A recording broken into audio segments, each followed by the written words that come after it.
What is happening, guys? It is the COD Kid here, and I am going to be reviewing this ID Cooling air cooler. It's probably the cheapest cooler you can get on Amazon. It's going great with this all black build. Again, it's got a 120 millimeter fan, a couple of heat pipes. It doesn't say exactly. I'm assuming it's 4 heat pipes. We'll count them once we get it unboxed. So let's unbox it. And let's get started. So we got an installation guide, which will be nice because we are going to install it.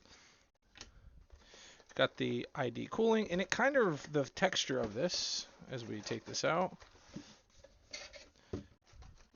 So we got a fan, another ID cooling black fan, cool, sick. Hydraulic bearing, nice, sleek for so controllable, and make sure you take this off before you install it. This is all the mounting brackets. We're going to be using this on an AM4 motherboard. So let's get this open. Okay, so we get that out of the way. Let's grab our motherboard. Assuming we'll need these. And here's some thermal goop. All right, instruction guide. Here we go. Got to keep the back plate. All right. Thankfully, we got one sitting right here. So we're going to use the back plate of this AM4 motherboard and plop that on top. So that's partially done. So the red standoffs are going to be for the AM4 platform. Let's get these unboxed here. Got the back plate. I'm going to use these standoffs. They look exactly the same on both sides, so boom. So then this goes like this. I was using the outside edge. This sucks. I hate when they do this. So we got to take a screw. Where's my magnetic screwdriver? Take the magnetic tip. Take this. I'm just going to put it through the black socket first. Then start by screwing it in. It's the best way I do these. It's just a lot easier if you kind of break it down into portions. And magnetic screwdriver for the win. This kit I got from Micro Center. This is probably like the best thing I ever bought besides like actual hardware from them. It's incredibly great. So basis on this: red screws for AM4, gray for Intel. The outside skirts are going to here. This is where this is going to go in like this. So as long as you have those bases down, this is a pretty quick and simple install. And basically every other air cooler is going to be exactly like this. So not a big deal, no pressure, and it's simple and nice. So we're also going to throw away another black fan on the other side as long as we have the clips for it. We do have another clip here that comes with. So that's not... All right. Now, sometimes it's easier to put this thing on with the thermal paste, and so that's what I'm going to do here, is I'm going to rip the seal. Looks like it has 4 heat pipes on the bottom, nice and smooth, which is cool. It comes with included thermal paste. Screw it, if we're going to review this damn thing, we're going to use the paste that's included. I never use the rip tabs, just cut it with a pair of scissors. So, the Vetros come with like a little tube that you can just squirt out, and it's one-time pasting. Again, it's fine. All thermal paste is usually about the same. It's just how easy this is to come off, and it should be fine in terms of how much is there. It's not a lot, but you know, whatever. Okay, so let's just set it down. It's making correct contact. So start with one side and screw in, kind of making sure it reaches on there. You can kind of look on the side and press down a little bit, not firm on the screw, but just enough for it to grab. Once you feel it, start moving to the other side and do the same exact thing with it just kind of grabbing on. Use the pressure on the screw and not on the air cooler itself. You don't want to put any pressure on the CPU, although it's probably fine. It's best to eliminate it. Once you kind of got a good motion, just start screwing even pressure on both sides. Just because if you don't do evenly, you'll have a tilt. You won't have good contact onto the CPU. You'll have bad thermals, stuff like that. So, air cooler is in. We're going to make sure it's nice and tight on there and not over tight. And once it stops moving, we're not going to do anything else. So let's orientate this for, that looks good. For minimal, because our CPU fan is right here, we could even plug it in now just to kind of get an idea.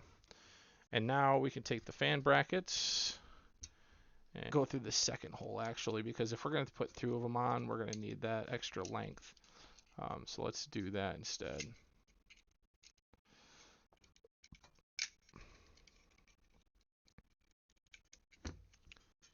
All right. Man, we want to make sure it's nice and square as much as possible, and just bend the little metal back, and now it's secure. I'll do the same thing with the other set, and do the same exact thing, and get it prepped and ready. So again, the front holes on this side. If you're doing one, I'd recommend doing just the front screws. It's going to be a lot quicker. And bam, air cooler complete.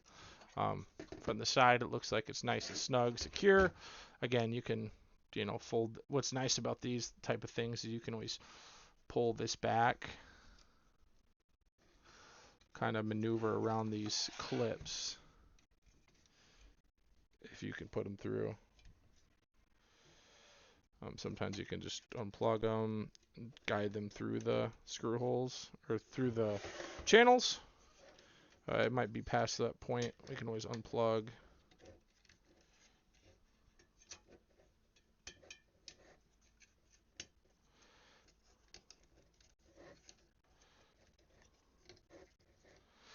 If you're trying to make it look nicer, I guess it doesn't really matter. These cables are usually pretty long, and then we can shove this back. Boom. Nice and tight. If you look at it from the side, you'll see that's kind of not finished, but when we go to put the second one on, we'll probably try and run it back a little bit farther. But looks great. It's not bad, and we can get some thermals on this and kind of see where it's going on next. What is happening, guys? Verdict on this ID cooling tower. I ran a bunch of tests on this thing, and at idle for this fan, and I'll throw some footage of me doing some testing on it. For internal temperatures, there's nothing better than Core Temp. It's a CPU program that allows you to monitor your temperatures and see your core utilization, which is really nice. It's definitely a good thing to have, especially when you're trying to do benchmarking. So that's what I have, and that's what I use for my CPU temperatures. It just makes a lot of sense. So without further ado, at idle, it had a high temperature of 45 degrees. And I think that's just boot up. This isn't a CPU that has integrated graphics, so it's going to get more toasty than normal, right? That's just a fact. At idle, it was 32 degrees, but a high of 46. So that was the big downside. It got as low as 28 degrees Celsius as it continued going. So in terms of that, I would give it a high remark. That's pretty good temperatures. Better than a stock Ryzen cooler, and for 18 bucks, comparatively to like something you can get off the internet as well, you're probably better off buying this than buying a Ryzen cooler, because a lot of people will sell those on the internet for like 15 or anywhere from 15 to 20 to 25 bucks, depending on if they have the Wraith coolers or anything like that. So that's pretty cool. Prime 95, it is basically a temperature and stress test for your CPU. Again, I do 2 passes, one at 6800 transfers per second. I do usually 2 passes or 3 passes, which averages about 8 to 9 minutes of high utilization. It's 100% CPU utilization. So it's doing a lot of work on the CPU. At 6800, which is about 8 minutes passing, average 46 degrees Celsius, with a max of 51 degrees Celsius. low was 29 degrees. Again, starting the test is basically what it was doing there. It was running the CPU at 4.25 gigahertz on all cores. So that's pretty good. The overclocking that it did manually just from AMD and the motherboard, pretty good. 4.125 gigahertz on all core. That's pretty impressive, to be quite honest. And then at 7 million transfers per second, another 8 to 9 minute workload. It boosted up to 4.1 gigahertz because it does get a little bit more hotter in temperature. So the low is 42 degrees Celsius. Again, going from the 9-minute workload previously going up to the next highest workload. Average was 72 degrees Celsius. So again, standardized gaming temperatures. That was running at 100% utilization for 9 minutes. Again, doing a 100% utilization on the CPU. There's not very many games, or potentially if you're running 1080p, this CPU could be running at 100%. So 75 degrees is not bad. It doesn't sound loud either, which is great. And I'll put some volume temperatures for that case as well, and the CPU tower.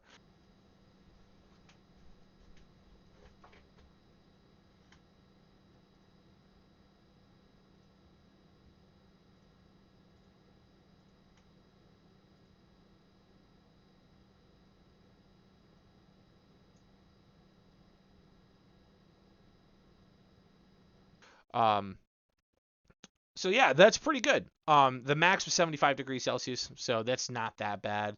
And it went from 75 degrees Celsius down to 34 degrees in about 50 seconds. So it's good to have it go from a very hot temperature to a very lower temperature very quickly. That just tells you how efficient the cooler is, going from its max volume all the way down to its back to its idle CPU. So usually I recommend idle temperatures when the degrees stop going down, and it took about 52 seconds to do that. Highly would recommend this ID cooling. There's also some other suggestions if you're looking for RGB. I don't think ID cooling does RGB, but I know I've used the Vetro tower cooler before a long time ago. It works really, really well. Again, price to performance for air cooling. If you're going to go to liquid cooling, I can give you guys some good recommendations. And we'll do some stuff in the future for that stuff as well. I've done a lot of water cooling, especially on a budget, and I have a great brand I'm going to recommend for you guys if you're going to go look into getting some liquid cooling for your CPU. So thanks guys for watching, and we'll see you in the very next video. Thanks. Bye.